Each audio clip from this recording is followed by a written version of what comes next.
Welcome back, folks. Happy Easter. Hope everybody's doing well today.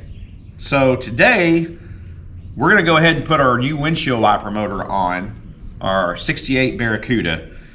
And we're gonna go through our instructions on our American Autowire harness and kind of read the instructions already. So I have purchased this. This is from Classic Industries. It's a 2-speed wiper motor. Obviously, excuse me, it has changed from the factory style. The factory style, remember, has a big Canis big motor here. It looks like they've changed that. And they've also changed where it no longer requires a ballast resistor like the old one had. So I believe this thing just goes off here, and obviously the connections are the same as what American Autowire has. We're going to try to find that on the firewall here in a moment. But this can't be too hard, but I'm going to share it with everybody. We're going to get this thing on. I've got the gasket here, and of course the nut where it attaches it to the linkage drive. It's interesting though. I have never seen one like this. I have never seen this, but I guess it's the new replacement for the older style. Now, on the nuts that hold this to the car, I am not going to, it's not a nut and bolt restoration. So we're going to look at this, and I'm going to get some matching nuts and washers, and you know, if I find something that looks better, we'll do that. But just looking at the motor, wiper motor, yep, got the 3 holes. So we're going to get this thing on, try to get it hooked up to the linkage and see how it works. Putting our gasket on. Obviously the little scallop is to make room for the boss where it mounts to the car. Okay, I chased the threads on the studs. These are 5/16 coarse thread, if anybody needs to know. And again, no, I don't have the factory bolts. I've got some new bolts, washers, and lock washers. This is not a graveyard restoration fastener type. It's just, I need it to work, okay? And I want it to look nice and uniform, but I know there's gonna be some people gonna say some things, have some heartburn. But if you know where I need to get the stock type bolts, please let me know and I'll get some. But here we go. I've got my gasket on in case anybody sees there. You definitely want your gasket on. So let's see how well she fits. All right. Okay. There we go. So with the gasket on, I don't really have enough room, quite enough meat for the lock washer. So for the time being, it's probably what it was. I think it had shoulder base lock nuts that went on here, if I can remember correctly. You guys let me know. For now, this is what we're going to roll with. We find the correct ones. If it gets loose, we'll tighten it up, but now we need to go ahead and hook up the linkage inside. So the windshield wiper goes over that. May have to loosen some nuts up on this thing. Okay, folks, here's what I had to do. I had to remove the linkage arm that goes from the driver's side wiper motor. These clips, you just pop this up and it pops down. It's got a slot. This is the cam. I believe they call this the cam. But I had to get this onto the motor and then reconnect it here. But we're on here now. Now, once I get this tightened up here, then we'll tighten the bolts back up on the wiper motor. So here we go. So we've got the linkage bolted down from the wiper arms. Now, Joe put these on because he didn't. There was no wiper motor in here, so he wouldn't have known where to clock these. I'm gonna make the assumption this is park, but I don't know. So you gotta be very careful.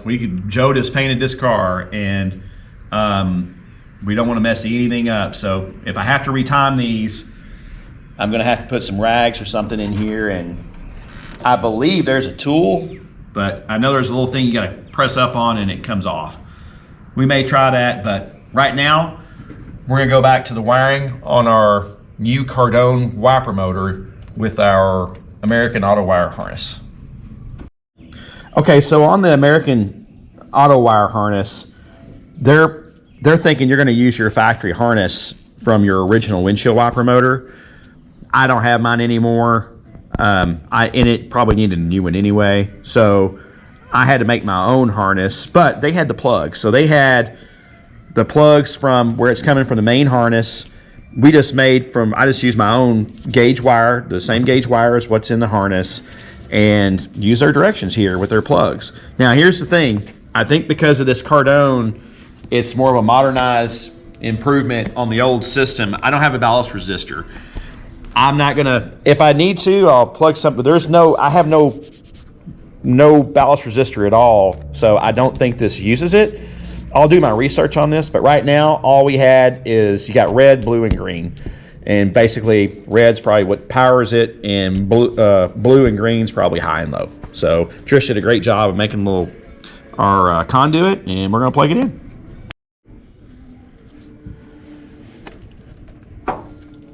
There it is. Okay, and then we're gonna plug our 3-post. So this is what they expect where the brown wire would be. The brown wire would have a double wire coming from here, and it would go to both sides of the ballast resistor. But again, we don't have the ballast resistor, so we're just gonna plug this in here like that. And it looks like our power wire is gonna go right here. And there it is.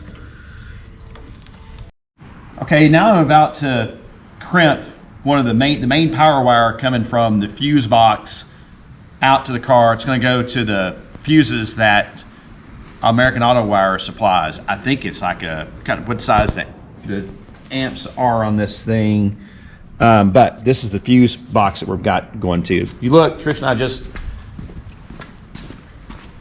mounted our main fuse boxes right here. So 175 amp.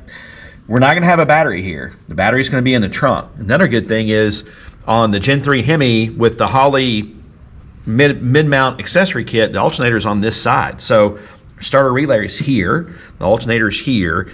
It's going to keep the least amount of wiring. It's a lot better than the alternator being over on that side, in my opinion. So what I'm about to do, I've scaled back skinned my wire here. God, what gauge this is. I think it's a 10 gauge. But yeah, this is your main 12-volt battery feed. American Autowire supplies all of your fittings here. And I am about to use this tool. I'm about to show you here in a second.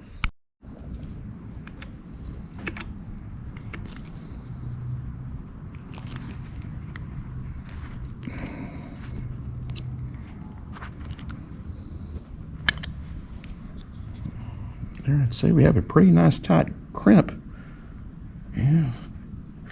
We'll put it in there one more time just to make sure that we've got it crimped properly. Okay, using this hydraulic crimping tool. I bought this a couple years ago. Oh, probably 4 or 5 years ago. But got a nice crimp on here. Nice and tight. You can see it even spread the wires out, it's tight. So now we'll go ahead and put our shield on right here, and we'll get it hooked up. All right, I think that's where we're going to stop today. So we got our windshield wiper motor now hooked up. We've got the linkage hooked up for the wiper transmission rods, linkage, whatever you want to call it.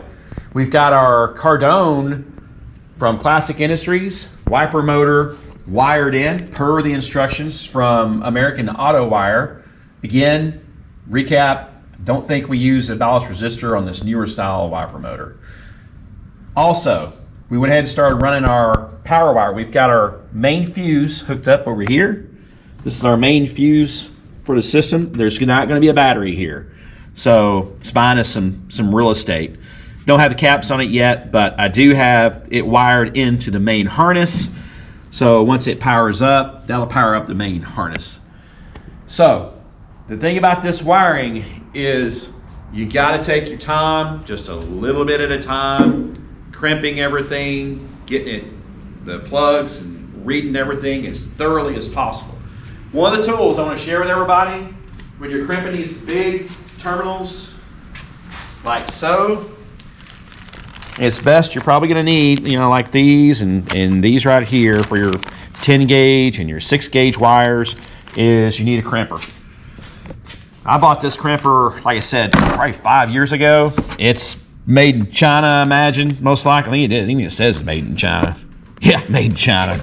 But it works pretty good. It's an AMZ CNC wire crimper, and you got all your dies right here, and it's hydraulic, and you got your valve right here, and it makes it pretty simple. So, again, this is one of those nice tools. I bought it a long time ago, but it's one of those, when you need it, you need it.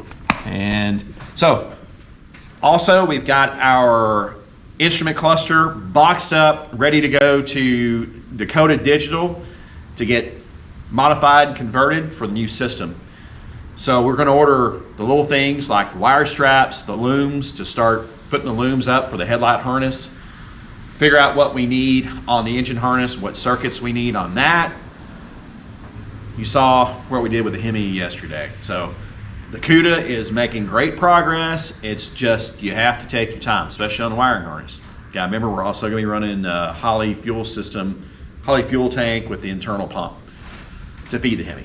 So, hey, y'all, please keep the comments up, and please give me suggestions. Tell me I'm doing something wrong. I'm sharing this with everybody. So I make a lot of boneheaded mistakes. So go ahead and point it out. Please show it in the comments, respectfully, of course. So please like, share, and subscribe. Appreciate everybody watching, and y'all have a great Easter.